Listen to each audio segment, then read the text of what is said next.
partidarismo ou vanglória. Ele está dizendo, o meu sentimento é olhar para dentro de mim, não olhar para o outro. É quando eu falo de humildade, eu vou falar de humildade para mim e não querer exigir humildade do outro. É eu buscar o trabalho de Deus, eu saber o esforço que eu tenho que fazer, não exigir o esforço do outro.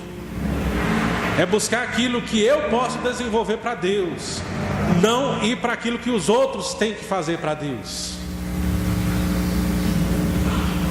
Esse é o sentimento que Paulo fala, que ele tem que estar arraigado em todos os corações. Só com uma mudança de mentalidade é que a gente vai começar a pegar aquilo que está predominando e está sufocando e conseguir colocar ele no eixo certo, para poder a gente pegar o trabalho de treliça que a igreja tem desenvolvido por muito tempo, que ele deixou de ser algo que está servindo para sustentar a treliça na igreja. Com o passar do tempo, ele parou de ser algo para sustentar os frutos e começou a ser uma regra dizendo para onde a galha tem que crescer. E por isso que muitas vezes o trabalho tem diminuído. E você olha e fala, por que a igreja hoje não faz como fazia antigamente? Olha o fervor que acontecia antigamente, olha como fazia tal e tal, e assim. Por que tudo isso acontece? Porque a gente tem ficado na estrutura, e às vezes a gente tem pegado na estrutura que funcionava antigamente, e aí hoje já não vai funcionar mais, porque as pessoas mudaram. Mas a gente se foca muito nela, a gente para de pensar. E aí ele nos chama a mudar de visão. E aí o pensamento é o seguinte: a gente tem que sair de eventos para pessoas. O nosso foco tem sido sempre esse. A gente tem planejado eventos, a gente tem planejado programações, mas o que é que a gente tem pensado a respeito das pessoas? O que é que eu tenho pensado especificamente para as pessoas? Como eu tenho coordenado? Então a gente tem que mudar a mentalidade e fazer grandes coisas para alcançar pessoas. Próximo. Mais um. A gente precisa parar de... Pode colocar. É parar de usar pessoas para promover eventos e passar... Próximo. Para treinar pessoas. O que é que ele quer falar a respeito disso? Voltando lá para Filipenses 2, de 1 a 4. Quando no versículo 4 ele fala: não pense cada um o que é propriamente seu, senão também o que é dos outros.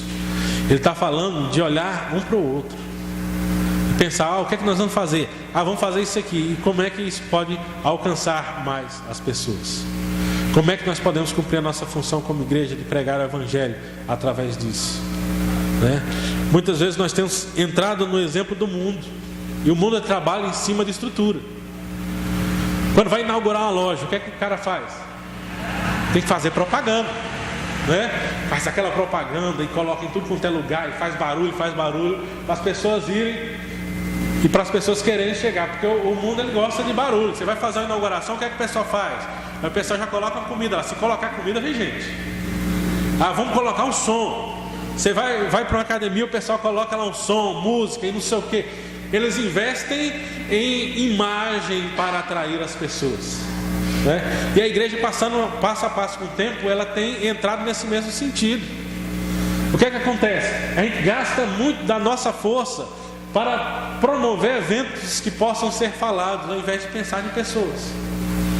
Quantas vezes a gente foi fazer o nosso planejamento e pensou, vamos fazer aqui, isso é um exemplo aqui que eu puxei a orelha muito dos jovens nos outros planejamentos, fazendo planejamento, diz, vamos fazer aqui um culto, para fazer uns cultos nas casas, para a gente ter comunhão. Não saiu do papel o culto, porque a gente tem dificuldade em fazer alguma coisa que ninguém está vendo. A gente gasta a nossa energia para promover algo visto, e aí depois, quando você tem que fazer algo que não é visto, nós temos dificuldade com aquilo, e a gente precisa mudar isso. Quando ele fala de treinar pessoas, aí a gente vai num outro foco. Quando a gente fala treinar pessoas na igreja, o que é que você pensa? É treinar para quê? Para evangelizar. O que mais? Não fala treinar pessoas na igreja. Focar, auxiliar. O que? A gente vai pensar de treinar as pessoas para desenvolver o trabalho. Vamos treinar o pessoal para evangelizar. Você está fazendo o quê? Você Você está usando pessoas para promover eventos. Não é treinar. Porque na verdade o seu foco é a programação. Quando ele fala de treinar uma pessoa, ele está falando de sentar com gente para poder falar da palavra de Deus. Ele está falando de ensinar a respeito do reino de Deus. Treinar pessoas é aquela que já está desenvolvendo alguma coisa, você capacitar ela para que ela possa fazer com mais segurança. É quando você treina a pessoa não do foco do que ela vai poder fazer e o resultado que ela vai poder dar. Porque eu já vi muitas igrejas seguirem esse foco. E aí o que é que a gente faz desse foco? A gente treina, daí se a pessoa depois não faz, nós investimos tanto tempo em fulano, e agora fulano não trabalha na igreja. Porque o foco nosso era treinar para a pessoa fazer aquilo. Daí a pessoa se converte e vem, fulano mexe com isso, já vai dar certinho para a gente colocar em tal lugar fazendo isso. Fulano trabalha com criança, o ministério infantil da igreja está precisando de alguém que mexa com criança. Vai dar certinho, vamos colocar a pessoa lá. Mas a gente não investe em crescimento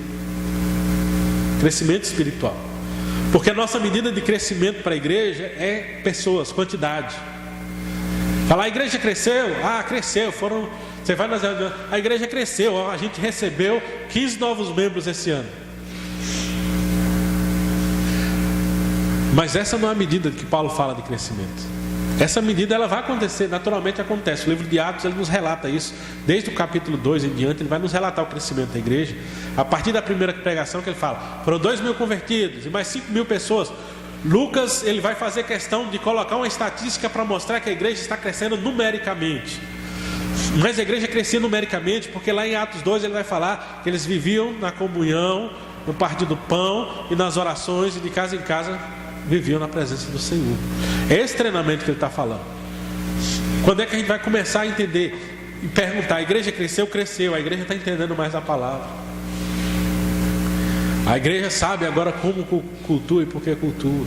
Agora nós temos muito mais irmãos capacitados, irmãos que conseguem pegar a palavra e transmitir uma mensagem, conseguem fazer uma meditação. Ele cresceu no Evangelho. Quantas vezes a gente pensa no crescimento nesse sentido?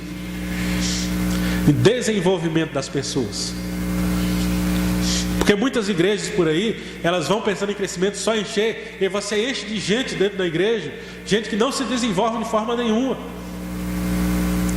Crentes que passam anos e anos e anos e continuam a mesma coisa, sem sair para lugar nenhum. E a gente não se preocupa com isso. Muitas vezes nós não preocupamos que o irmão está ali há não sei quantos anos dentro da igreja e não consegue desenvolver, ele ainda continua com algumas questões básicas da fé, sem só